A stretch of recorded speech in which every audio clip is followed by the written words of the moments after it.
From framing the walls to managing bids, students at the Sioux City Career Academy are working on a real construction project from start to finish, and now their work will hit the market. Take a look. Junior and seniors at the Career Academy built the home at the Harry Hopkins facility. Completed back in May, the 1,400 square foot home has 3 bedrooms, 1 bathroom, an oversized garage, and is designed to be placed on a foundation with a basement.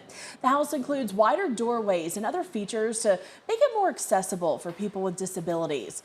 Eric Kilburn, who's the principal of the Sioux City Career Academy, says the house was built to fit on more lots and is easier to transport when compared to previous student-built homes. Building the house is just the start of the journey. Selling the home creates a challenge in itself. The Career Academy can't use a traditional real estate agent because the home is not on a permanent foundation yet. So they're looking for investors who are willing to work with first-time home buyers to help with the process.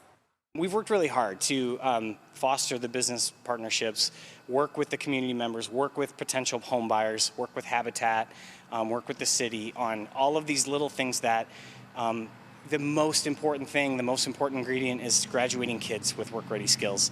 And we do a really good job with that. And I'm proud of that. Along with hands-on training, Kilburn says students also gain experience on project management. Now, at the beginning of the project, all the seniors started working with contractors and subcontractors to get bids and get construction started sooner. Interested buyers can place bids on the house until August 25th. Bids must include proof of funding or financing with a minimum bid of $50,000. The Career Academy will host an open house for people to tour the home this Sunday. That's August 23rd. You can tour it from 1 until 3 p.m. Any of you interested can also reach out to the Career Academy to schedule an individual tour. That contact information is available inside this story right now on KTIV.com.